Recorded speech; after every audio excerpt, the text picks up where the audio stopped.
तो अभी की सबसे अहम खबर जो अभी आ रही है वो ये है कि 2014 में मोदी बनाम राहुल गांधी का होगा मुकाबला। ये बयान जो है कांग्रेस के वरिष्ठ नेता बेनी प्रसाद वर्मा की तरफ से आया है।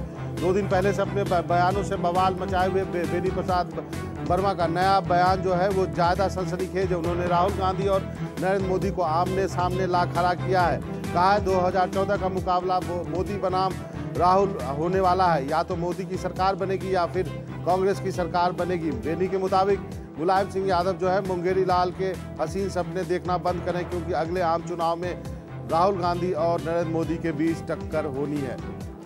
2014 में चुनाव में छोटी पार्टियां कहीं नहीं रहेगी, ये कहना बेनी प्रसाद वर्मा का। और उनके इस राजनीतिक बयान से निश्चित रूप से एक आप कह सकते हैं कि जो देश के राजनीतिक तबके हैं उसमें हलचल सी मच गई है। और समाजवादी पार्टी ने इसका जोर से मुखालफत की है। इसका कहा है कि बेनी प्रसाद वर्मा का इस्तीफा ले लिया जाना चाहिए।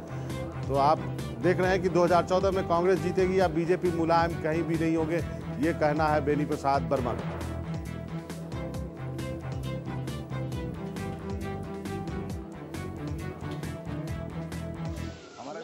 अपने रविवार के बयान पर सफाई देने आए बेनी प्रसाद वर्मा ने एक नया विवाद खड़ा कर दिया। कहा 2014 के मुकाबले में मुलायम नहीं होंगे, टक्कर होगी तो राहुल गांधी और नरेंद्र मोदी की। भाई वहां सरकार है तो कांग्रेस बनेगी या तो मोदी की बनेगी। क्यों बहका रहे हो पब्लिक को? पब्लिक समझदार नहीं है, उसको समझना नहीं चाहिए। अब अगर राहुल गांधी हमारे उम्मीदवार हो गए तो 2014 में राहुल गांधी बनाम नरेंद्र मोदी होगा चुनाव। इस बीच की पार्टियां कहीं नहीं रहेगी। कांग्रेस अब तक मोदी और राहुल को आमने सामने करने से बचती रही है।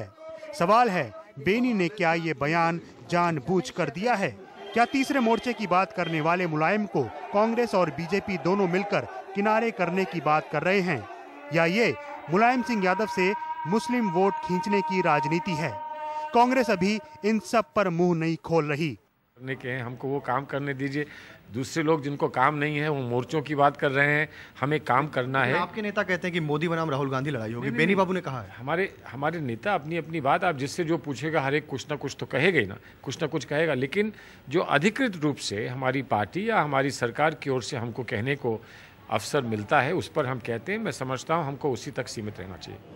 लेकिन मामला एनडीए बनाम यूपीए भर का होता तो कांग्रेस परेशान नहीं होती। मोदी के खिलाफ राहुल का ये कार्ड फेंकना शायद ही उसे रास आए। नई दिल्ली से कुमार विक्रांत की रिपोर्ट, एनडीटीवी इंडिया। इसके पहले बेनी प्रसाद वर्मा का एक और बयान आया जिससे कि विवाद खड़ा हो गया। उन्होंने महंगाई पे खुशी जताई, कहा कि ये किसान के लिए अच्छा है, और मुलायम सिंह पे हमला बोल दिया। उन्होंने कहा कि मुलायम सिंह मुंगेरी लाल के हसीन सपने देखने बंद करें। इसके बाद समाजवादी पार्टी का कहना था कि बेनी प्रसाद वर्मा का इस्तीफा ले लिया जाना चाहिए। तीसरा मोर्चा आके बात कर रहे हैं, उसे क्या मानते हैं? मुलायम सिंह पगला गए, सठिया गए।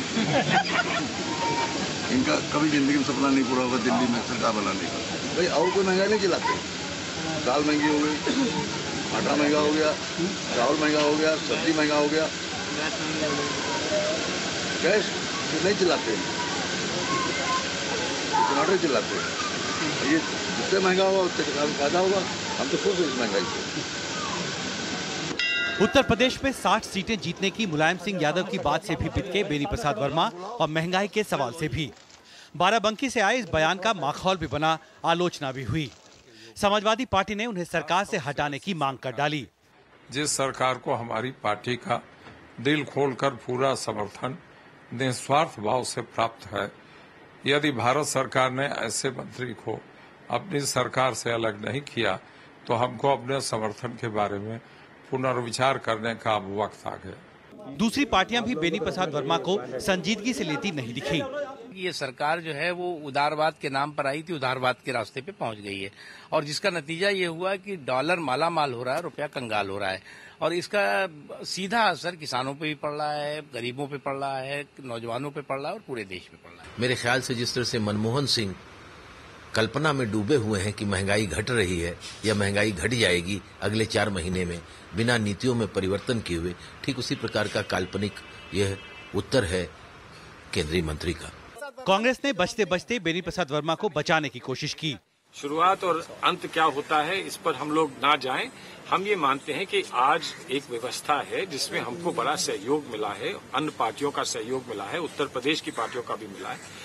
हमने राष्ट्रपति महोदय के चुनाव में, उपराष्ट्रपति महोदय के चुनाव में उनका सहयोग पाया है, उनका हमने धन्यवाद कहा है। और आज तो हम मेरी तरफ से तो मैं मिठाई उनको प्रस्तुत करूंगा और मैं ये कहूंगा कि आप भी अपना मुंह मीठा ही करिए और मीठा ही रखिए। फिर बेनी की भी सफाई आई कि उन्होंने किसानों को ज्यादा कीमत मिलने की बात कही थी। अब हमने जो कल कहा था वही आज कह रहे हैं, किसानों की आमदनी बढ़ेगी, हमको खुशी होगी। लेकिन देर सबेर कांग्रेस को इस पर सफाई देनी पड़ सकती है। कभी मुलायम के बेहद करीबी रहे बेनी बाबू मुलायम पर सख्त हुए समझ में आता है, पर आम जनता जो महंगाई से जल रही है उस पर नमक क्यों छिड़क बैठे ये कतई समझ में नहीं आता। विपक्ष को मौका मिल गया बेनी पर हमला करने का, तब जाकर बेनी बाबू को समझ में आया और सफाई देनी पड़ गई। नई दिल्ली से मैं Kumar Vikrant Singh, NDTV India. India's #1 news app just got even better. Download NDTV's new app, fully optimized for Retina display, full screen view, faster response time, and Sudoku. NDTV's new iPad app. Download now.